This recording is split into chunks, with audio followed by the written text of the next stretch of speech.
Hi friends, இந்த corona வைரஸால் உலக நாடுகள் முழுசாக ரொம்ப பெரிய பாதிப்பை அனுபவிச்சுட்டு இருக்கு. ஒரு சிலர் நினைக்கலாம், என் தெருவுலையும் யாருக்கும் கொரோனா இல்லை, எனக்கு தெரிஞ்சவங்க, என்னோட சொந்தக்காரங்க, என் ஃப்ரெண்ட்ஸ்னு இது வரைக்கும் யார் ஒருத்தருக்கும் கொரோனா பாதிப்பு இருந்ததாக நான் கேள்விப்படலன்னு. ஆனால் இன்னும் என் வீட்டுக்குள்ளேயே இருக்க சொல்கிறாங்கன்னு. ஆக்சுவலாக உலகம் ரொம்ப பெருசுங்க. ஒவ்வொருத்தருக்கும் கொரோனா இருக்கா இல்லையான்னு பார்க்கறது ரொம்ப சாதாரணமான விஷயம் கிடையாதுங்க. ஒவ்வொரு நாடுகளும் ஒரு நாளில் எத்தனை டெஸ்ட் அவங்களால எடுக்க முடியுமோ அதை விட பல மடங்கு அதிகமாக டெஸ்ட் எடுத்துக்கிட்டு இருக்காங்கன்னு தான் சொல்லணும். உதாரணத்துக்கு யூஎஸ் மாதிரி ஒரு வளர்ந்த நாட்டையே எடுத்துக்கலாமே. ஒரு நாளைக்கு 1,00,000 பேத்துக்கு கொரோனா வைரஸ் இருக்கா இல்லையான்னு செக் பண்ணுறதுக்கு ரொம்ப சிரமமாக இருக்குன்னு சொல்கிறாங்க. இன்னும் ஒரு சில நாடுகளில் முடியலன்னு வர்ற பேஷண்ட்ஸுக்கு மட்டும்தான் ட்ரீட்மெண்ட் கொடுத்துட்டு இருக்காங்க. அவங்களுக்கு கொரோனா இருக்கான்னு செக் பண்ணிக்கிட்டு இருக்காங்க. ஏன்னா அந்த மாதிரி நாடுகளில் பேஷண்ட்டாக வர்றவங்க எண்ணிக்கையே பல மடங்கு அதிகமாக இருக்குது. இதில் நம்ம ஒன்று நல்லா புரிஞ்சிக்க வேண்டியது என்னென்னா, ஒருத்தரை சோதனை பண்ணுறதுக்காக நம்ம என்னென்ன யூஸ் பண்ணுறோமோ அது எல்லாமே ஒன் டைம் யூஸ் தான். ஸோ யூஸ் பண்ண அடுத்த நிமிஷம் அது எல்லாமே வேஸ்ட்டு, குப்பைக்கு தான் போகுது. க்ளவுஸு, நீடில், சிரிஞ்ச், அந்த கொரோனா வைரஸை டிடெக்ட் பண்ணுற கிட்டு எல்லாமே. ஸோ யோசிச்சு பாருங்கள், ஒருத்தருக்கு ஒன்றுன்னா நம்ம வீட்டில் எடுத்துக்கோங்க, சரி நம்ம வீட்டை கூட விட்டுருங்க, நம்ம வீதியில் எடுத்துக்கோங்க, ஒவ்வொரு வீட்டுக்கும் எத்தனை பேர் இருக்காங்க, அப்போ நம்ம வீதியில் எத்தனை பேர் இருப்பாங்க, அத்தனை பேருக்கும் ஒவ்வொருத்தருக்கும் ஒவ்வொரு கிட் யூஸ் பண்ணுறோம். உடம்பு முடியல, எனக்கு மூச்சு விட சிரமமாக இருக்குது, சளி அதிகமாக இருக்குது, இல்லை எனக்கு கொரோனா வைரஸ் இருக்கான்னு செக் பண்ண போகிறவங்கள எது மூலமாலாம் செக் பண்ணுவாங்கன்னு பார்த்தீங்கன்னா RT-PCR டெஸ்ட் கிட்டுன்னு சொல்லுவாங்க. Reverse transcription polymerase chain reaction test. இதை உபயோகப்படுத்தி தான் கொரோனா தொற்று இருக்கா இல்லையான்னு கண்டுபிடிக்கிறாங்க. அது மட்டும் இல்லாமல் RT-PCRல இருந்து கிடைக்கிற ரிசல்ட்ஸ் அக்யூரேட்டாக இருக்குன்னு சொல்கிறாங்க. எதை வச்சு இந்த டெஸ்ட் பண்ணுறாங்கன்னு பார்த்தீங்கன்னா, நம்ம தொண்டையில் இருக்கிற சளி இல்லை மூக்கு வழியாவோ சாம்பிள் எடுத்து சோதனை பண்ணுறது தான் RT-PCR டெஸ்ட்டுங்கிறது. ஆனால் இதோட ரிசல்ட், அதாவது இது முடிவை கொடுக்கறதுக்கு 1 மணி நேரம் எடுத்துக்கும்னு சொல்கிறாங்க. இந்த மாதிரி உபகரணங்கள் எல்லாத்தையும் ICMR, Indian council for medical research, CDSCO, central drug standard control organisation, Indian FDA-வால் அப்ரூவ் பண்ணது தாங்க. ஆனால் இந்த RT-PCR டெஸ்ட் கிட்டில் சோதனை பண்ணும் போது ஒரு சில வாட்டி 5 மணி நேரம் கூட எடுத்துக்குமா அதோட ரிசல்ட்டை கொடுக்கறதுக்கு.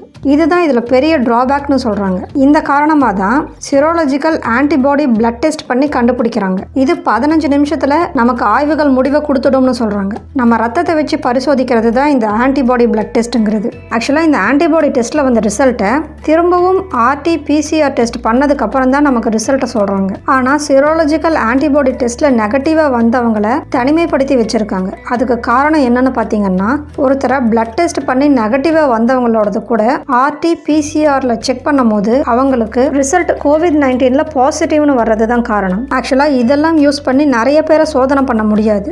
ஏன்னா இது எல்லாமே லேப் சம்மந்தப்பட்ட டெஸ்ட். அதாவது ஒருத்தருக்கு சாம்பிள் எடுத்தோம்னா அதை லேப்ல கொடுத்து அதை டெஸ்ட் பண்ணி அந்த ரிசல்ட் வர வரைக்கும் வெயிட் பண்ணணும். ஸோ எல்லாரையும் வீட்டுக்கு போயோ இல்லை தொடர்ந்து செக் பண்ணுங்கிறது சாதாரணமான விஷயம் கிடையாது. அதனால தான் ரேபிட் டெஸ்ட் கிட்ட கண்டுபிடிச்சிருக்காங்க. இது மேக்ஸிமம் 10 நிமிஷத்தில் ஒருத்தருக்கு கொரோனா வைரஸ் இருக்கா இல்லையான்னு கண்டுபிடிச்சிடும். இதை பார்க்க ஒரு சின்ன அட்டை மாதிரி அமைப்பில் தான் இருக்கும். நம்ம பிளட் சாம்பிளை கொஞ்சமாக அதில் கொடுக்கும் போது அதில் பாசிட்டிவாக நெகட்டிவான்னு ஈஸியாக காட்டிடும். இதை தான் சைனா கிட்ட நம்ம இந்தியன் கவர்மெண்ட் 5 லட்சம் கிட்ட ஆர்டர் பண்ணியிருக்காங்க மார்ச் 30ஆம் தேதி. ஆனால் அந்த கிட் இன்னைக்கு வரைக்கும் நம்ம கிட்ட வரல. ஆனால் கண்டிப்பாக வந்துடும்னு நம்பிக்கையாக சொல்லியிருக்காங்க. ஆக்சுவலாக இந்த கொரோனா வைரஸுக்கு மருந்தும் கண்டுபிடிக்கல, 100% அக்யூரேட்டாக இவங்களுக்கு கொரோனா இருக்கா இல்லையான்னு சொல்ல முடியல. ஏன்னு கேட்டிங்கன்னா, ஃபர்ஸ்ட் ஒருத்தரை செக் பண்ணும்போது நெகட்டிவாக இருந்தாலும் 2வது தடவை செக் பண்ணும்போது பாசிட்டிவாக காட்டுது. ஸோ இதுக்காகவே கண்டுபிடிப்புகள் நடந்துக்கிட்டே தான் இருக்கு. வைரஸ் நம்ம உடம்புல இருக்கான்னு தெரிஞ்சுக்கிற மாதிரியான உபகரணங்களும் சரி, இந்த வைரஸை தடுக்கிறதுக்கான மருந்தும் சரி, இந்த 2 ஆராய்ச்சிகளும் கண்டினியூஸாக நடந்துக்கிட்டே தாங்க இருக்கு.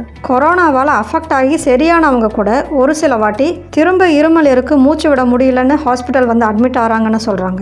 அவங்கள செக் பண்ணும்போது கொரோனா பாசிட்டிவ்னு சொல்றாங்க. நம்ம முக்கியமாக தெரிஞ்சுக்க வேண்டியது என்னன்னா, மருந்து கண்டுபிடிக்காத மோசமான தொற்றுக்கள்னு சொல்லப்படுற சார்ஸ் வைரஸும் எபோலா வைரஸும் இன்னும் உலகத்தில் இருக்குங்க. ஆனால் அந்த தொற்று பரவலும் அஃபெக்ட் ஆகிறவங்களும் கம்மியாக இருக்காங்க, அவ்வளோதான். இந்த மாதிரி வைரஸை தடுப்பு மருந்து கண்டுபிடிக்காம அழிக்கவே முடியாதுங்க. அதே மாதிரி தாங்க இந்த கொரோனா வைரஸுங்கிறதும் முழுசாக அழிக்க முடியாது. ஆனால் கம்மி பண்ணுறதுக்கான வேலைகளை தான் உலக நாடுகள் எல்லாம் பண்ணிட்டு இருக்காங்க. இன்னும் கொஞ்ச நாளில் கொரோனா தொற்று கம்மியானதும் திரும்ப இயல்பு வாழ்க்கை வந்துடும். ஆனால் சார்ஸ் எபோலா மாதிரி அந்த லிஸ்ட்டில் கொரோனாவும் சேர்ந்துக்கும். ஒருத்தரை எப்போ வேணால் பாதிக்கலாம். அந்த பாதிப்பு எங்கேருந்து வந்தது, எப்படி வந்ததுன்னு எப்படியும் கண்டுபிடிக்க முடியாது. ஸோ நம்ம இப்போ எப்படி இருக்கோம்? கை கழுவிட்டு சாப்பிட்டுட்டு வெளியே எச்சி துப்பாம நம்ம தெருவை சுத்தமாக வச்சுக்கிறதுன்னு இப்படியே இருந்தால் தான் கொரோனா நமக்கு வராமல் பார்த்துக்க முடியும். இந்த வைரஸுங்கிறது அழிக்க முடியாதது. அதுக்கு ஒரு தடுப்பூசி கண்டுபிடிக்கிற வரைக்கும் நம்மளை பத்திரமா பார்த்துக்கிறது தான் ஒரே வழி. இந்த பதிவை பற்றி என்ன நினைக்கிறீங்கன்னு கமெண்ட் பண்ணுங்கள். பிடிச்சிருந்தா லைக் பண்ணுங்கள். இதை உங்கள் ஃப்ரெண்ட்ஸும் ரிலேட்டிவ்ஸும் தெரிஞ்சுக்கணும்னு நினச்சிங்கன்னா ஷேர் பண்ணுங்கள். இந்த மாதிரி யூஸ்ஃபுல் இன்ஃபர்மேட்டிவ் வீடியோஸ் பார்க்க மறக்காமல் மிஸ்டர் அண்ட் மிஸ்ஸஸ் இன்ஜினியர் சேனலை சப்ஸ்கிரைப் பண்ணுங்கள். மீண்டும் இன்னொரு பதிவில் சந்திப்போம்.